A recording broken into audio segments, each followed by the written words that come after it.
Сәлеметсіздер ме оқушылар? Бүгін бізде математика 4-ші сынып 26-шы сабақ пысықтау. Сабақты бастамас бұрын каналымызға жазылуды ұмытпаңыздар. Бүгін сіздермен жиындар арасындағы қатынасты анықтайтын боламыз, көп таңбалы сандарды бөлу және көбейтуді орындайтын боламыз. Біріншісі бізге диаграммадағы жиындар элементтерінің қатынасы қандай екендігін түсіндір дейді. Яғни бізге берілген үш әліпби, грек, латын және кирилл әліпбиі берілген. Осы диаграммадағы үш жиынның үшеуіне де жататын элементтер бізде қараңыздар. О, Т, Н, Р, М, А, В, X, I, U, E. Бұл жерде мына осы жердегі әріптер, яғни бұл үшеуіне де қатысты әріптер жиыны. Екіншісі, ал грек және кирилл әліпбиіне ортақ элементтер Г, П, Ф. Бұл тек грек әліпбиі мен кирилл әліпбиіне қатысты. Кирилл және латын әліпбиіне ортақ С. Кирилл және латынның ортақ элементі ол С. Және грек және латын әліпбиіне ортақ элемент, грек және латын әліпбиінің ортақ элементі Z, N, I болып табылады. Келесі, екіншісі, латын және кирилл әліпбилеріндегі әріптер жиынның қатынасын бейнеле дейді.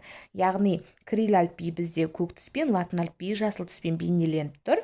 Кирилл және латын әліпбилеріне ортақ элементтер екі жиынның ортасындағы жаңағы екі жиынның қосылып тұр ғой, сол жерде бейнеленген екеуіне де қатысты жиындар. Кирилл әліпбиі латын әліпбиін осы түрде бейнелейміз. Кирилл және латын әліпбилеріндегі әріптер жиынның қатынасы ортасы. Екіншісі, есепте дейді, бізде 33.007-ні қосамыз, 30.050-ге тең болады 36.057. 8405-ті қосамыз, 1321-ге тең болады 9726. 6000-нан азайтамыз, 4022-ні 1978. 841.240-ті бөлеміз 4-ке, 210.310 болады екен. Келесі, үшінші тапсырма, жиындарды қара. Бізде әріптер жиыны берілген.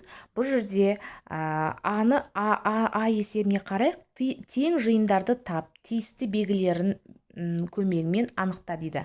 Яғни біз өзара тең жиындарды табамыз. Бізде өзара тең, әріптеріне қарайық, қайсы өзара тең деп ойлайсыздар балалар.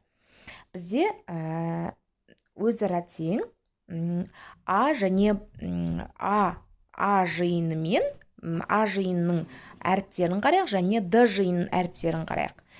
А, Л, Ш, А. Ал Д жиынында да А, Л, А, Ш. Яғни Д жиыны мен А жиыны өзара тең болады, тең жиыны.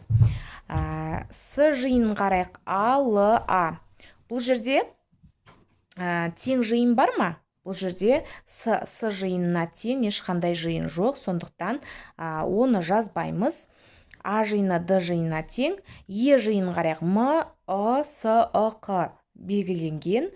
Және Р жиынында, П жиынында Қ, О, С, М. Яғни Е жиыны мен П жиыны өзара тең болады. Е жиыны мен Р жиыны. Осы, яғни жауабы Е және Р тең, А және Д жиындары тең болады екен. Үшінші есептің әсі, қай жиын А жиынның ішкі жиыны болып табылады? Тиісті белгілердің көмегімен жаз дейді. А жиынның ішкі жиынын тап дейді. Бізде А жиында А, Л, Ш, А бар, және С жиында А, Л, А. Шешуі, С жиынның әрбір элементі А жиынына тиісті. Яғни С жиыны А жиынына тиісті болады. С жиыны А жиынның ішкі жиыны болып табылады. Ішкі жиынның белгісі осы белгімен белгілейміз. Б-сы, үшінші есептің Б-сы, қай жиын П жиынның ішкі жиыны болып табылады? Тиісті белгілердің көмегімен Р жиынның жаңағы тиісті ішкі жиын болып табылады. Яғни р жиынның ішкі жиынын тап дейді. Бізде берілген қ, с, ы, с, м берілген р жиында, шешуі в жиында м, с. В жиынның әрбір элементі р жиынына тиісті. Жауабы в жиыны р жиынның ішкі жиыны болып табылады. Міне осы жиындардың элементтері бойынша шығардық. Төртінші есеп. Арасы 1985 километр, екі ауылдан бір-бірінен қарама-қарсы екі бағытқа екі автокөлік шықты. Біріншісі белгіленген А ауылына дейін 324 километр, ал екіншісі белгіленген В ауылына дейін 469 километр жол жүрді. А және В ауылдарының арақашықтығы қанша километр? Шығарайық. Екі ауыл арасы 1985 километр. А ауылына дейін 324 километр, В ауылына дейін 469 километр. А және В ауылдарының арақатынасы, арақашықтығын белгілеуіміз керек, қанша километр екенін. Енді біз А ауылының және екі ауылды және В ауылының барлығын қосып аламыз. 2778. А және В ауылдарының арақашықтығы 2778 болады, километр болады екен. В-сы. Бесіншісі. Мәтінді оқы, есептің сызбасына қара, есептің мәтінінде қысқаша жазылу бойынша қандай деректер жетпей тұрғанын анықта. Мәтінді толықтыр дейді. Бізде баспахана 3 күн ішінде 1087 кітап басып шығарды. Бірінші күні 299 кітап, екінші күні 303 кітап басылды. Яғни бұл жерде белгісіз үшінші күні, бірінші күні 299 кітап, екінші күні 303 кітап, барлығы 1087 кітап. Бұл жерде бізде белгісіз, сұрағы белгісіз. Үшінші күні қанша кітап шығарғаны белгісіз. Оны білу үшін біз екінші күнмен бірінші күннің жаңағы кітаптар санын біліп алуымыз керек.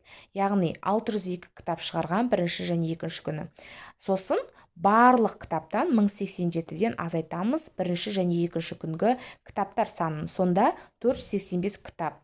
Бұл баспахана үшінші күні 485 кітап басып шығарған екен. Алтыншы есеп. Тік төртбұрыш пішінді бөлменің еденіне қабырғалары 2 метр 65 сантиметрге тең екі бөлек шаршы пішінді линолеум төселді. Бөлменің ұзындығы мен ені қанша? Бөлменің периметрін есепте. Бір шаршы 2 метр 65 сантиметр. Бір бөлмеге 2 шаршы. Яғни А белгісіз, В белгісіз және периметр. Бізде ұзындығы, ені және периметрін табуымыз керек. 2 метр 65 сантиметр 265 сантиметрге тең. Енді 265-ті қосамыз 265-ке, яғни бізге 2 шаршы керек, 530 сантиметр. Ұзындығы 530 сантиметр, 5 метр 30 сантиметр. Ені 265 сантиметр, 2 метр 65 сантиметр.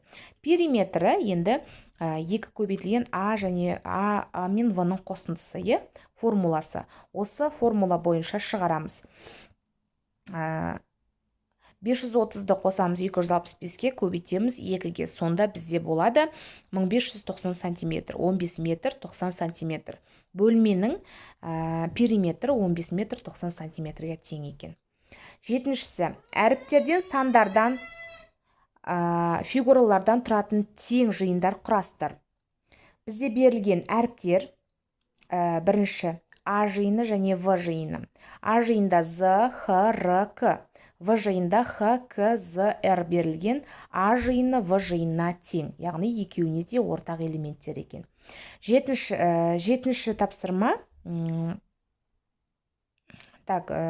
Б-сы бізде сандар жиыны. С жиыны және Д жиыны берілген. 9, 12, 3, 15. Бұл жерде Д жиында 3, 15, 12, 9. Яғни С жиында Д жиынына тең екен. Яғни элементтері, сандары бірдей екен. Үшінші бізде геометриялық фигуралар. Үшбұрыш, дөңгелек және шаршы. Төртбұрыш, үшбұрыш дөңгелек, яғни Е жиында Р жиынына тең екен. Екеуінде элементтері бірдей. 8-ші цифрлардың қосындысы 4-ке тең болатын неше 3 таңбалы сан бар. Оларды жаз. 112-ден біз 4-ке тең болатындай есеп шығаруымыз керек. 1 қосылған 1 қосылған 2 және тең болады 4.